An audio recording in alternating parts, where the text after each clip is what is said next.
All right, we're talking the football slate for the Friday night game. Let me just make sure all this is live here. All this is should be live at this point. Let me make sure. Obviously, we're doing this at least noon Houston time and stuff. So whatever, whatever time zone Houston is in, dude. Um, let's just go ahead and jump into this one. I guess we can go ahead because I did have some not even questions, but some people were curious on what I personally ended up doing last night. And since this is the beginning of the season and we don't typically have Friday night slates and stuff, I suppose we can go over the slate yesterday. So let me go ahead and get these open here. So we can talk about last night compared to this one, which I believe this slate is much more um, open to stuff. So let me go ahead and get this over here on the screen. Let's do that one. So when we looked at the game yesterday, let's go back. This is where my exposure ended up being at. I hope I can zoom in, and I can't. So that's great. Thank you. Thank you, Discord. Give me a second here. There we go. There we go. We're working now.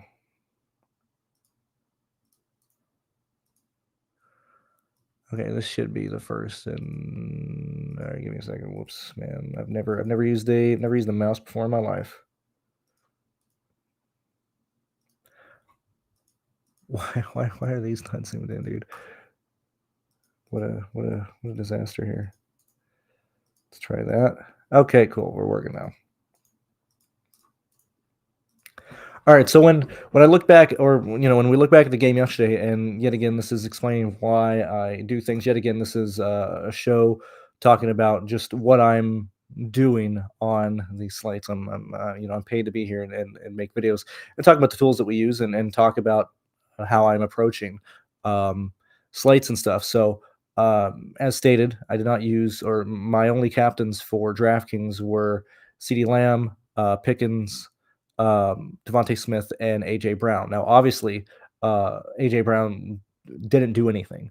Okay, Smith didn't do anything. I'm well aware. The reason we enter, or the reason I'm entering so many lines, because I come from a single entry background, and I'll actually talk single entry for a second because there were single entry contests that weren't filling that I hand built for like a minute left before the slate locked, and we'll talk through that. I'll give you an example of typically how I would build for single entry because I had to do it last night and stuff.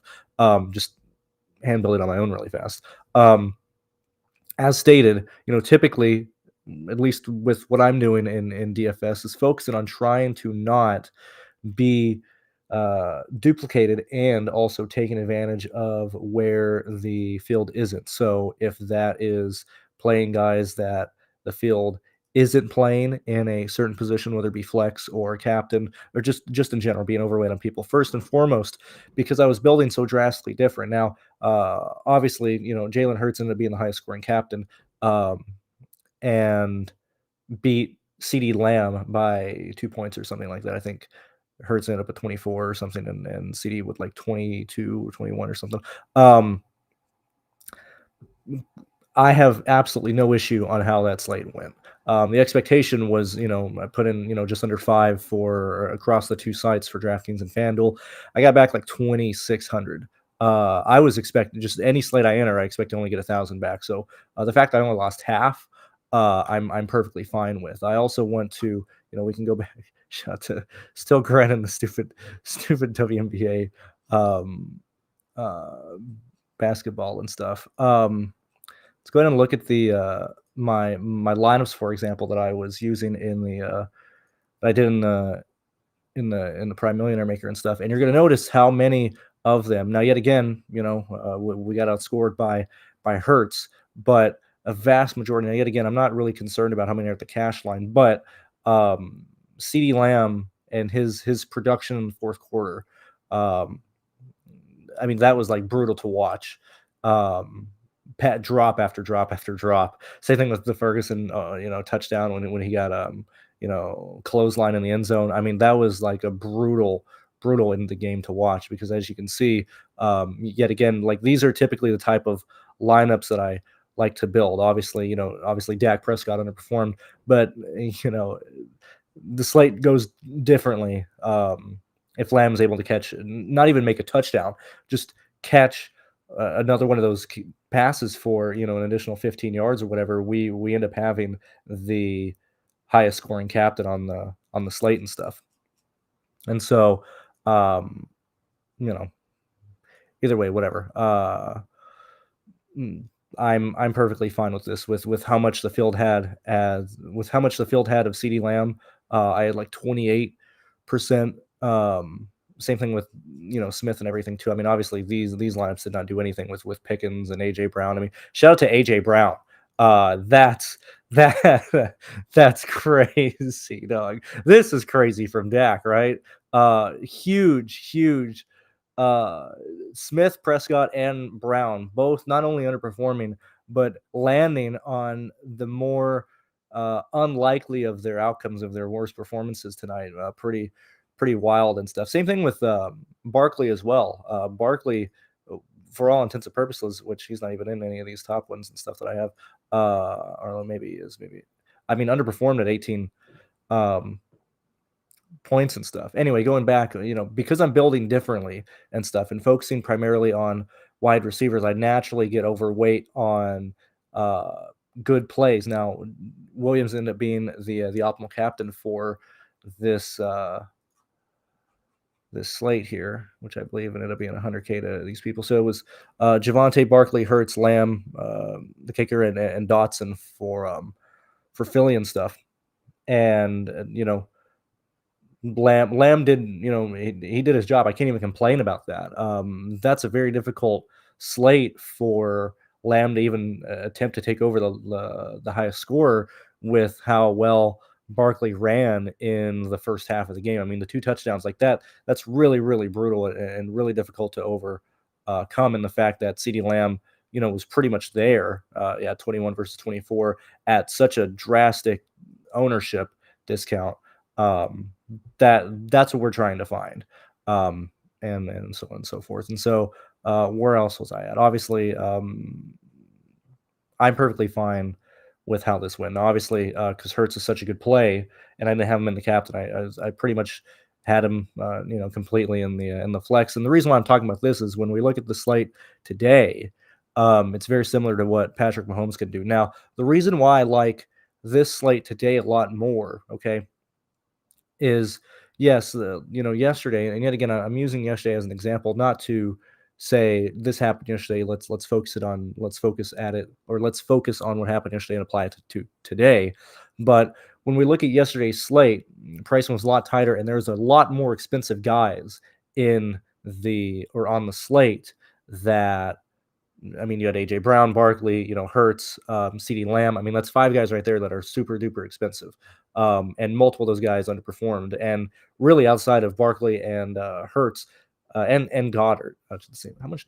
I think I was underweight on Goddard as well. Yeah, I only had 23%, just because I was building differently. Anyway, this slate here, we have a much more wide open range of outcomes for a lot of these people. Specifically, when we look at Kansas City, okay, we have a ton of people viable. Now, yet again, I'm not here to tell you who's wide receiver 17 or whatever. I don't really care about that. I'm just caring more so from a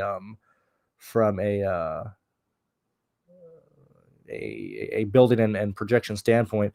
There's a lot of people on the Kansas City side that are going to get the ball. Now, typically that would lean much more heavily towards potentially running and having Mahomes be a much more viable captain because you can spread the ball around and what like that. But when we look back at last year's games and how Mahomes had been performing and stuff. This is not the Mahomes of the 2023, 2022 season. We have seen his outcome be lower compared to his number 1 target and his and whoever's coming out of the or whatever his running back is. Now, the fact that we have a pretty significant change of pace with, and I'm not trying to just throw around these terms. I'm just like talking out loud.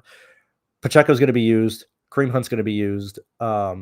Smith is going to be used as well. The fact that we have three running backs that will see um, time on the field today hinders any one of those guys from being the primary running back. Typically, you want somebody who's going to, be the bell house or be the bell cow, and or who can score very well, like Javonte Williams last night. In situations like this, I typically personally don't want to try and chase one of these running backs with, three guys being involved. And then on top of all the trick plays and stuff that Kansas City is expected to use and the amount of people they're expected to use, I'm not really concerned about using any of the running backs in the captain position. Yet again, yes, Mahomes, old Mahomes would spread it out more and be, a juggernaut in terms of his scoring and stuff. But we see a lot of like short passes, and I mean, yeah, sure. I mean, we can have the super super long bombs to anybody from Mahomes, but I would much rather look at the outcomes and the performance that Xavier, Kelsey, and Brown are doing. We also don't need to spend all the salary. Actually, that's the last thing I want to talk about really fast. I didn't play this. We're gonna have to go. Let's just see. Oh boy. Nope. That's useless. Okay. All right, let's go back and try and find the stupid contest that I'm thinking of here to give you an example of what I try, what specifically I'm trying to avoid, which might sound counterintuitive here. I might have to sort it by this. I don't mean to do this. I just wanted to see here. Okay, so like this is this contest wasn't filling, and there wasn't. It was projected to have a bit of overlay before. Obviously, it filled within the last like 2 minutes or so. But like for example, this is a lineup that I hand built last minute before it loaded, and this is specifically the lineups that when I would just hand build and do single entry, these are the types of lineups that I would build. And stuff. But the reason why this is the only contest this lineup was played in is because this lineup used 100% of the salary cap. Once you got everything done, you had the 5,400 or 84 or whatever this guy was. You had the 5,400 for Javonte Williams, and so I didn't want to use lineups that are like this in the main GPPs just because they're going to be trained. However, in single entry, and I'm using this as the example, this is I don't know if there's a bigger 50. I don't believe so. But I tip you, at least for me, in my experience, I never had to worry about lineups like this being duplicated to my single entry contests, but I had seen them be duplicated in the bigger contests and stuff. Anyway, the reason I'm bringing this up here is because this slate was very tight on salary, and you had to use nearly all the salary yesterday in whatever type of content or whatever lives you were playing with, whether you had or whether the field had Hurts, Barkley, Lamb, whoever you were using and stuff. It was a very, very close salary type of slate, even with Javonte running 20 points and stuff. Whereas today, you don't need that. Okay, we have a lot of people on both teams that are underpriced, where pricing is soft and stuff, and so I would highly encourage you to not run into a situation where you're using all of the salary in the slate. As we move on to the Charger side and look at where potential captains are going to come from. Now, I know a lot of people are going to be looking at Hampton for the captain ownership, which actually let's sort by the expected captain ownership because that's really what we matter here. Now, yet again, I use data released after the 90-minute inactives are released and stuff, and so obviously this stuff can change. I know that blue guy was ruled out last night and stuff. But when we look at where your captain ownership is going to come from and stuff, I explained why. And just as a baseline, I don't play quarterbacks, but I explained why specifically I think Mahomes will be outscored by one of his pass catchers today.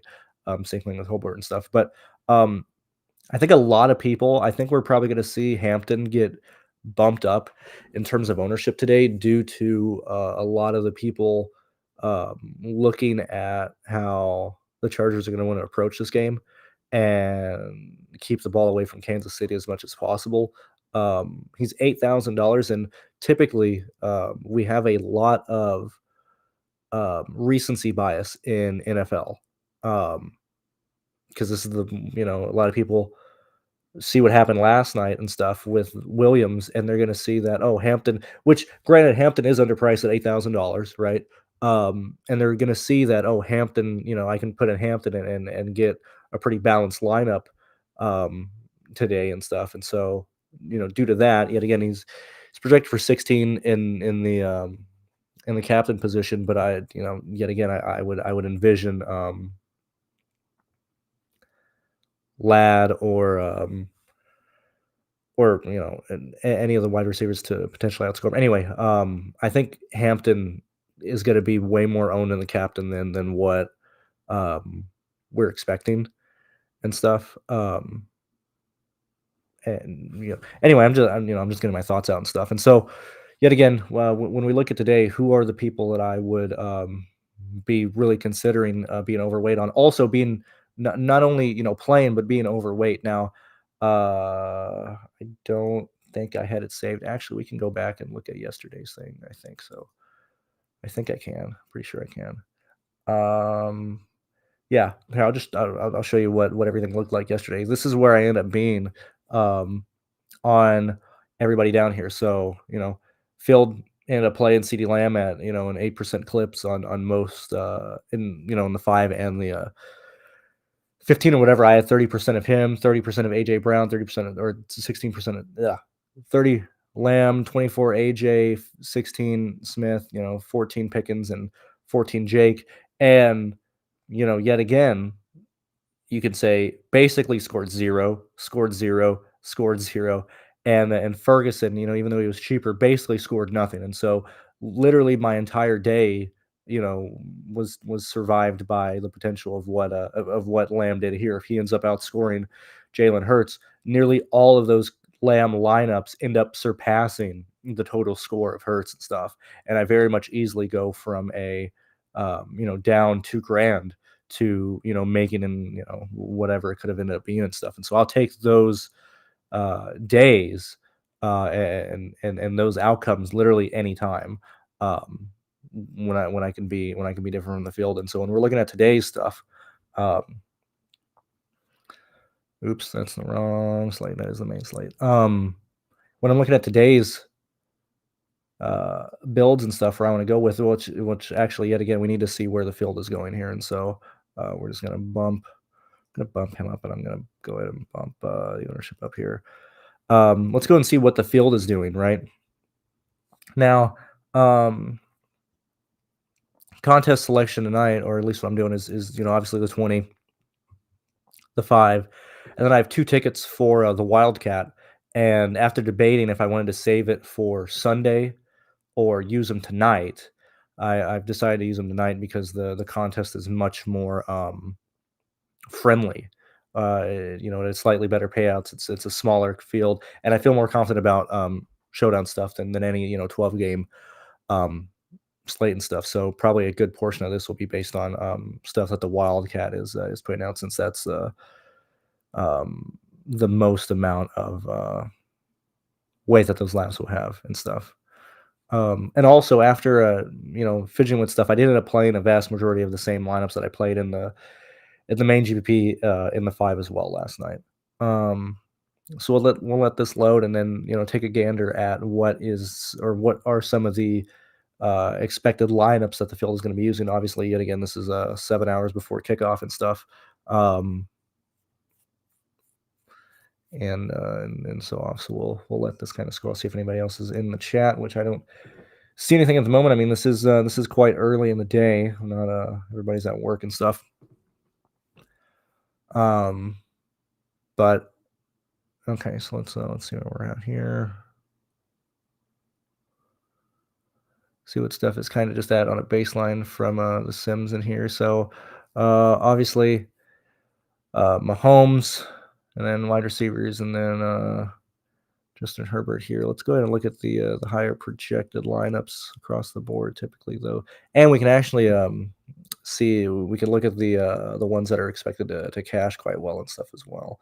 To get an idea of what the field is going to be doing.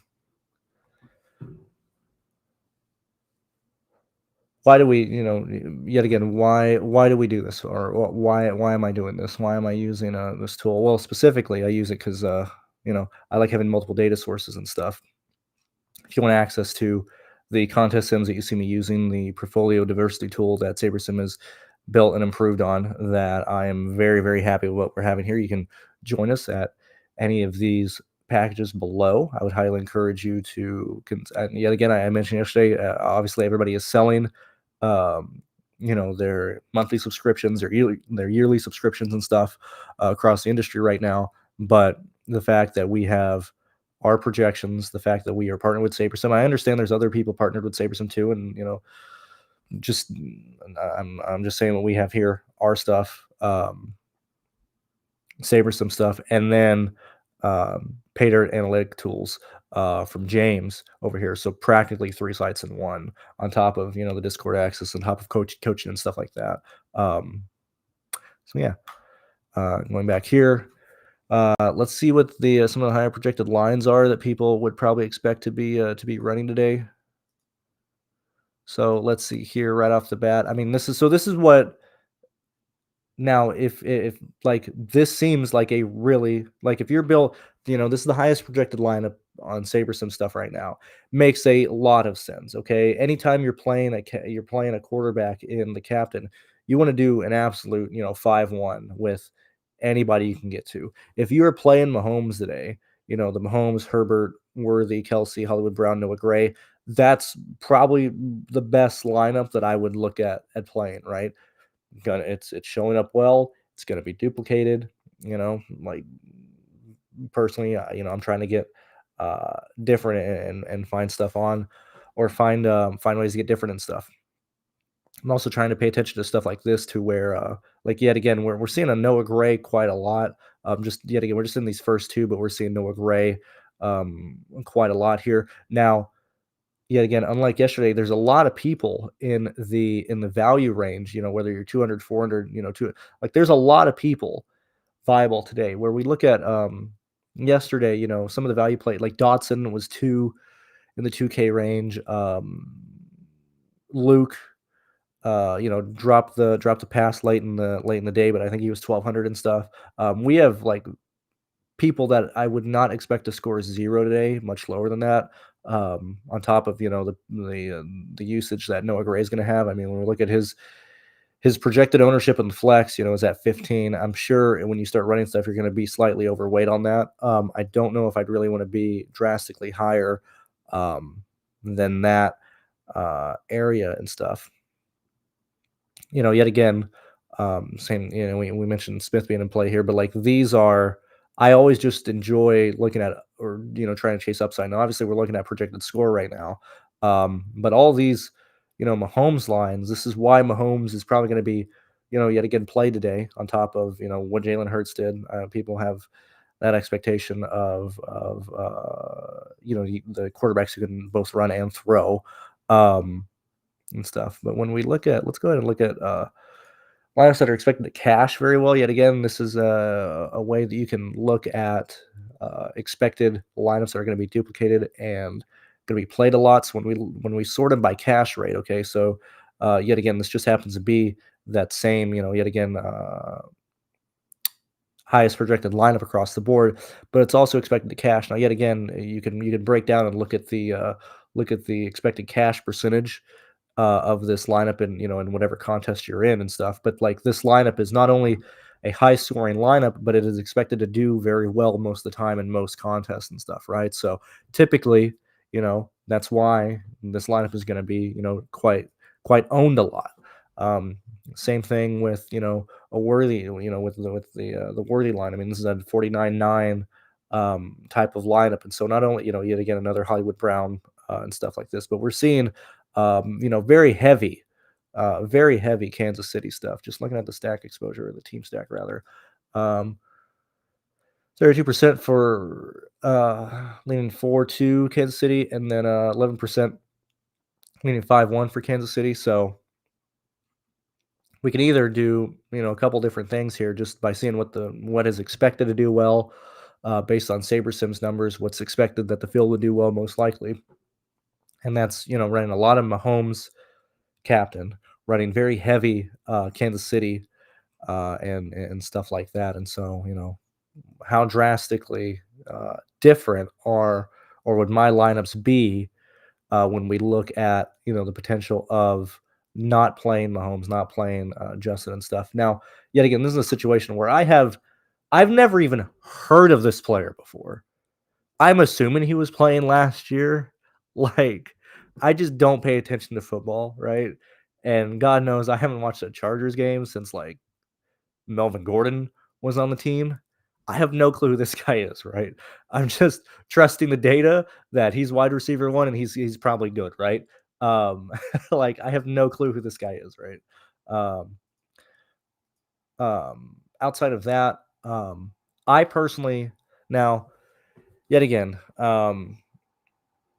I try not to have my biases and stuff. Yet again, I just explained I have no clue who this lad, McClunky dude is. This Greedo guy yelling at the new Solo, uh, you know, cantina scene from Star Wars, right? I have no clue who this guy is. Okay, but in my mind, or just feel wise and stuff, you know, I really, really, really like Marquise Brown today, and I really like Xavier Worthy today. Okay, those are probably my two favorite captains. Okay, I think now it hasn't been shown because clearly last year Hollywood Brown didn't do much. Now I did play him quite heavily because he was like minimum salary, right? He came back, at the end of the year. I played him like every slate, right? And he scored like 8 points, or whatever. Um, but when I look at what Kansas City has this year versus in the past, of like it was literally just Mahomes, right? Like obviously they're gonna have Rice this year, Worthy and stuff, but like Mahomes didn't have receivers last year at all, right? Of course he had Worthy, but like you know what I mean. I would lean towards Hollywood Brown opening up the passing game a bit more, especially since he's fully healthy. He's not coming into the year or the season at the end of the year. I would very similar to what I would expect or what I expected to see from Pickens last night. Yet again, that didn't work out, but Dak was underperforming across the board.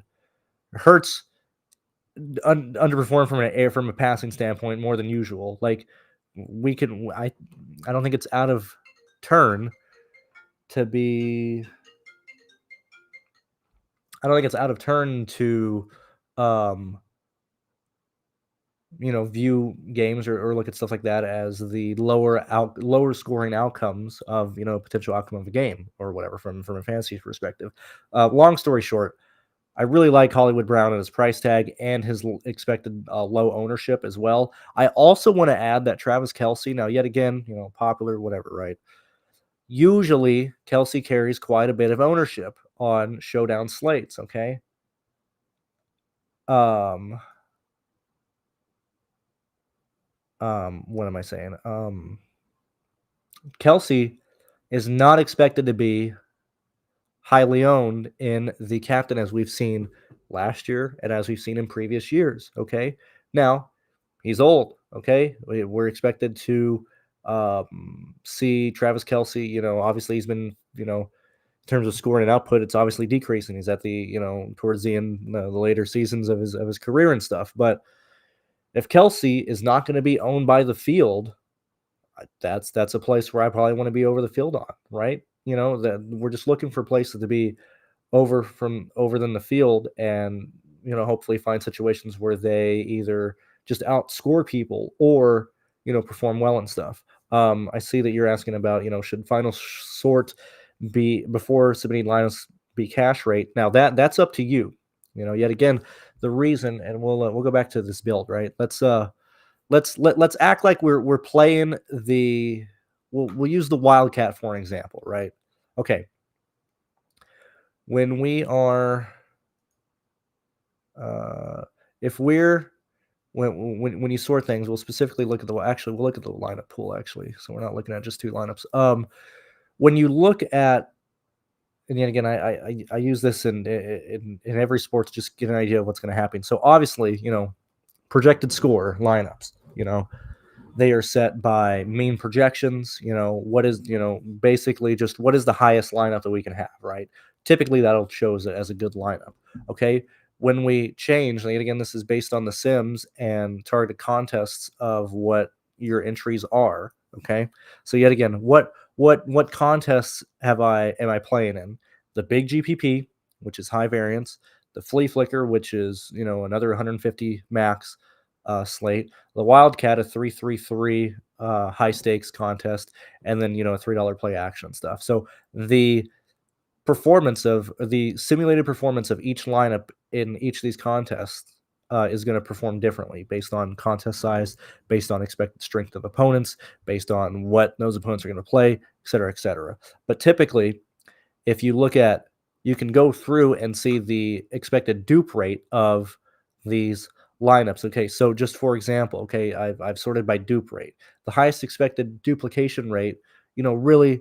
Now I haven't selected the specific contest. We're just looking at them in kind of general here, but a high expected duplication lineup today is McClunky, Patrick Mahomes, Herbert, Hollywood Brown, Harrison Butler, and Kareem Hunt. Okay, very tight on salary, high expectation of projection, and all around balanced type of build expected to be quite duplicated. Yet again, we look at the duplication here of the highest projected lineup that SaberSim is offering at this moment. Now, granted, they did update their stuff just now.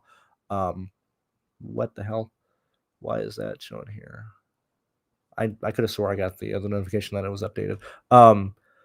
But at whatever point this data set was being, or this data set was the one being used, the highest projected contest or lineup was Mahomes, this one, right? And it's expected to be very heavily duped. Now, these are ways that you can use this to figure out things that are going to happen. Now, win rate, ROI, and cash rate are different, okay? Now, cash rate is min cash. How likely is the contest sorted here likely to min cash, okay? Now, yet again, when we're looking at DFS across the board, okay, if you are, which actually, well, when you are watching and paying attention to contests, like scoring live, right, or post or whatever. Now, yet again, there's various different ways for you to judge how lineups are performing and stuff, for like your own lineups and your own approaches are performing and stuff. But if you have a contest, okay, I got to figure out what way I'm looking here.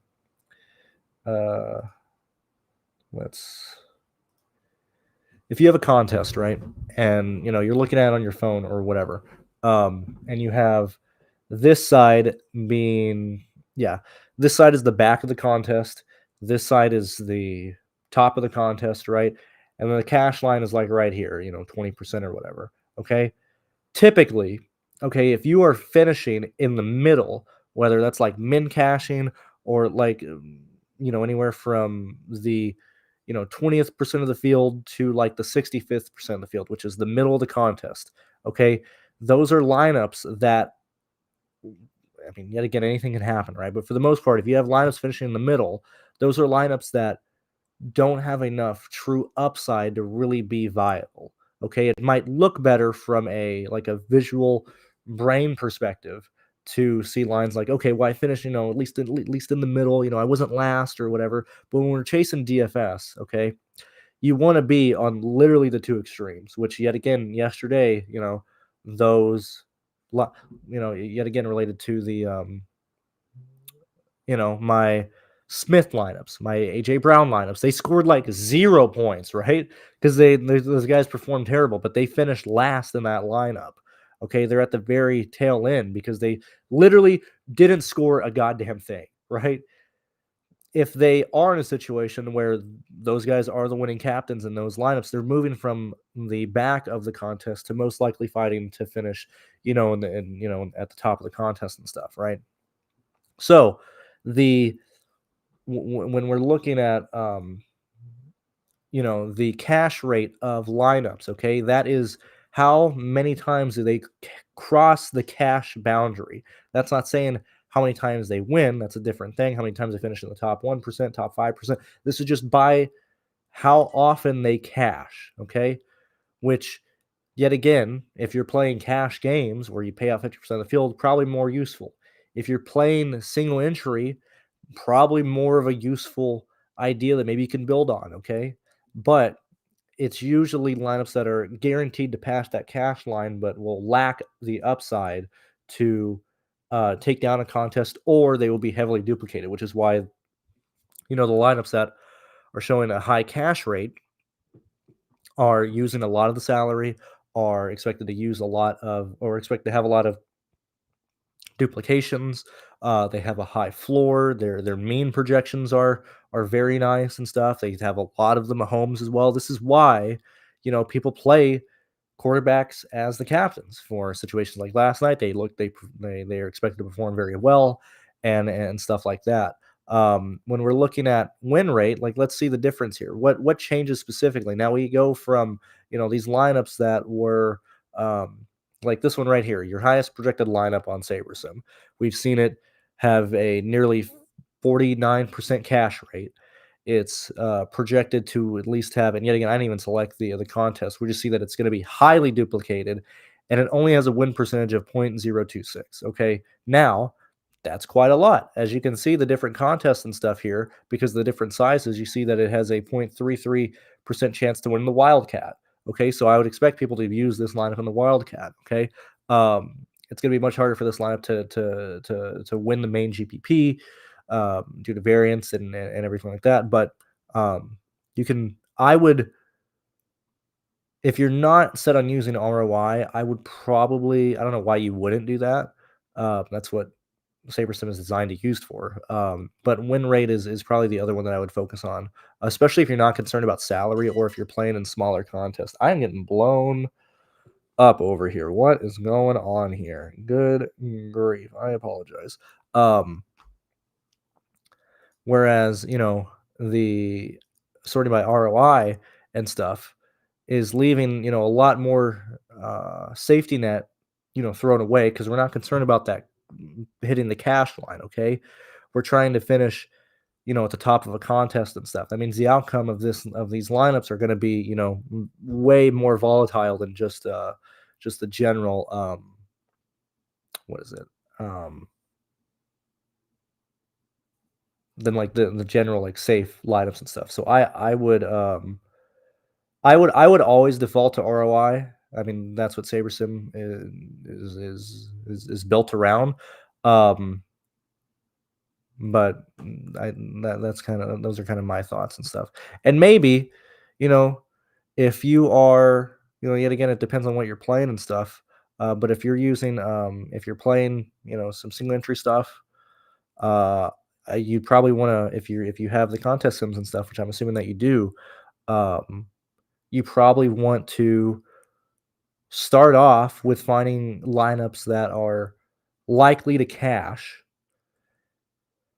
find like that pool of lineups, and then look at them by ROI and duplications, and find maybe lose a bit of a win percentage and stuff for an increased ROI, or certainly find lower duplications for um, single entry and stuff. Yet again, large field GPPs. I mean, you just have to embrace variance. If you're playing conservative at all in those lineups, you're doing it wrong, um, and stuff here. I want to see. I'm not going to change this yet again. I would be changing this based on my final run and stuff. But I also just want to see what's being built. If I focus on the captains that I want, and specifically not necessarily the lineups, although we can look at that as well. I want to see what's being used in the flex here. Um, so this is lineup projected score, which is fine. 49.9, 49.7. Okay. What I want to, oops, turn those. Let's get that so I can get the lineups.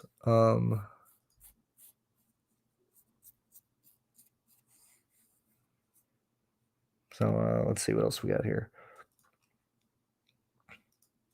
And this is the same thing that I do for MLB, college football, stuff like that. I mean, even today I have, I'm playing, and I might end up doing more in the college football slate just because it is smaller, and I don't know if a lot of people are going to do it and stuff. But I do the same thing for college football and stuff.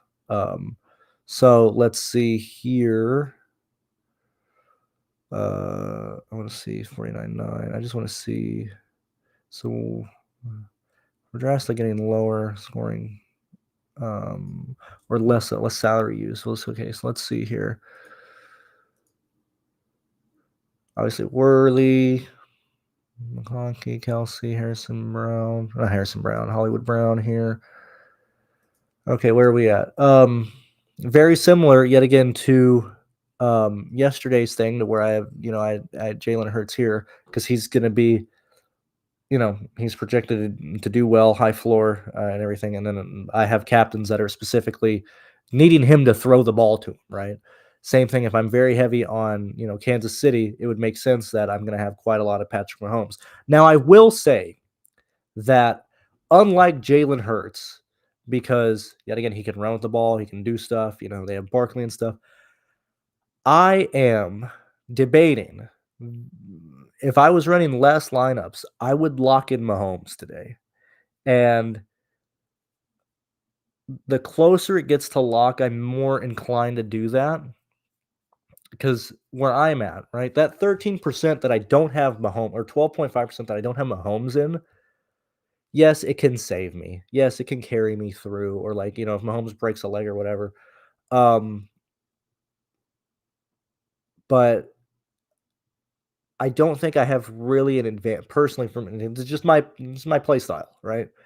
When I'm playing NASCAR or other sports stuff, I don't know how much true safety net not having him in 12.5% is giving me. I don't know if it's much, especially when I have, 200 lineups or whatever, right? So depending on what his ownership is going to be at, especially if the field is expected to play him a lot in the captain, I think I might end up locking Mahomes in the flex position today. Um, anyway, outside of that, where are we at here? Obviously, Mahomes, Herbert, high floors scoring guys. That's typically whenever I do my stuff, the quarterbacks are the highest owned guys. I mean, this is usually the norm for my stuff. As you can see, it's still yet again doing this thing. But I'm really curious on where different value plays are at. Now, yet again, this is combined with where these guys are at already. So for me personally, since I have these guys, in a good portion of lineups, okay, I'm not really concerned if I only have like Xavier Worthy in 16% of lineups in the flex, okay, because I have 40% of them in the captain or whatever, right? I'm not too concerned about that at all. I don't really worry about where my captain ownership is in the flex, since I'm focusing on them. But what I'm curious about is the value range, okay, which I think well, Nicker's at 5. When we think of Brazil, not even like it's an imaginary place, right? Well, when you think of Brazil, higher altitude, I think there is a slight bump to both the kickers today. Now, um, yet again, Bryson was pretty aggressive. I had 38% Elliott and 20% Aubrey yesterday. Usually, I like to be a bit higher on both the kickers and stuff, but that's just what the slate was yesterday. Where are we at so far earlier here? 20, 23. Might bump both those up because I think the kickers might get a bit of a bump here, but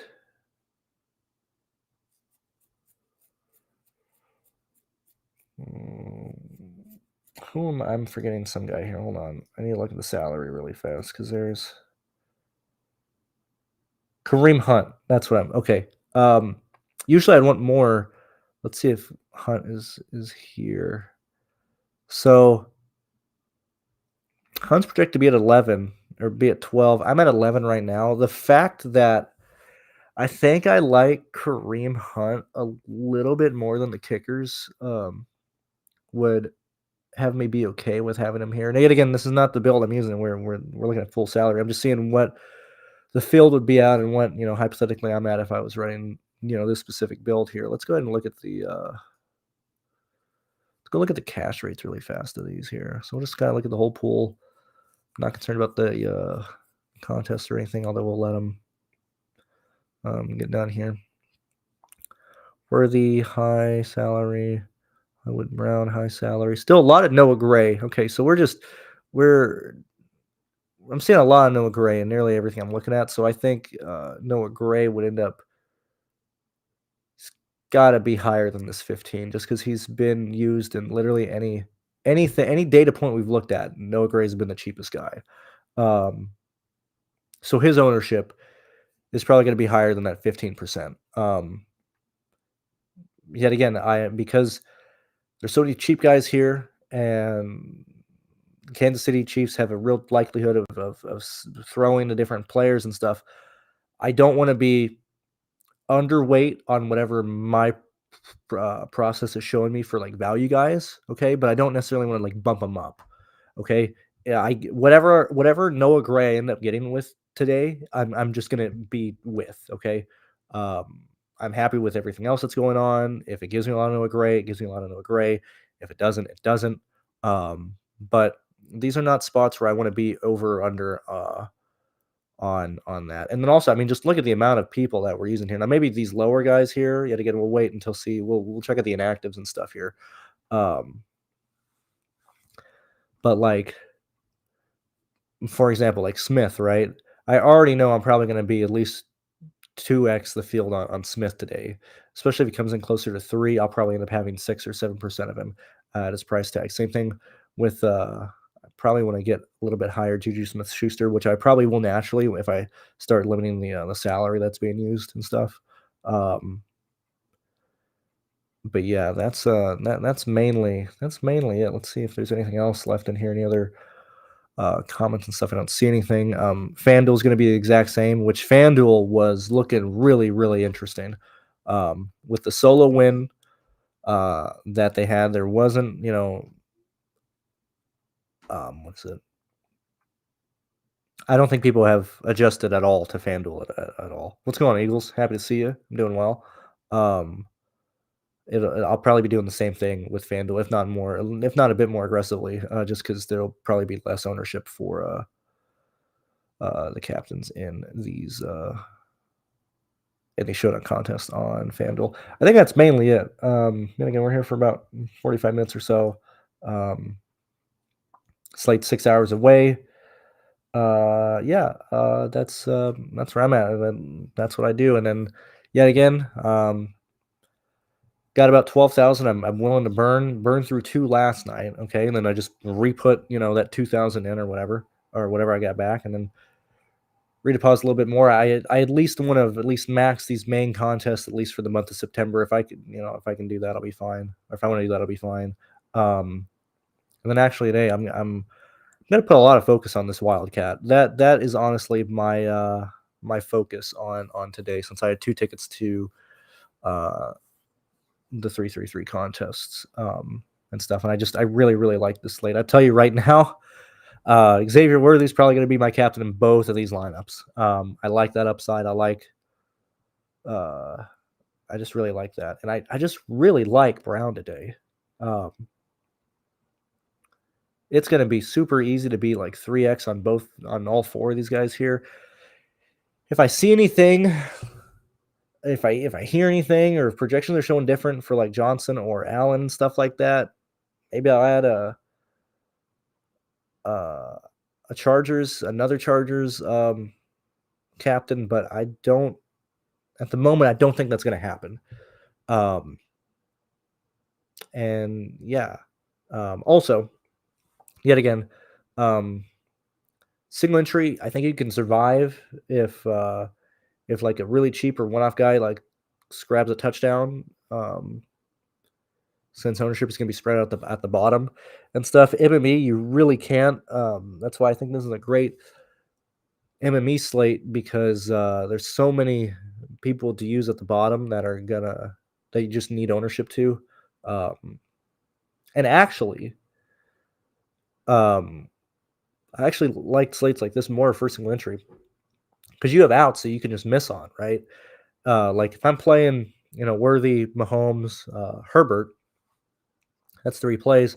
but a good portion of a good solid floor there. And then if like some $200 wide receiver, scores well, and I don't have him, and he's owned 3%, that doesn't really affect me at all in single entry. You have a lot more outs in slates to where there's a lot of people projected to score something for single entry. Um, Whereas yesterday, like you had to, you know, play like that single entry lineup that I showed. That's why I threw it in single entry, because you had to pretty much use those people and stuff. You know, and yet again, it all just circles around to leverage and getting different from the field and trying to get the highest scoring captain who isn't a quarterback or a running back and stuff, because that's what the field typically chases. And Lamb was a completed catch away from doing that and jumping all of those lineups. So we'll try it again tonight. We'll see what happens. I'll see you guys later, and I'll actually see you guys Monday, since I'm not gonna do a show on Sunday unless they need me to. So yeah, see you guys later. Thank you for watching. Hopefully it helped you. Bye bye.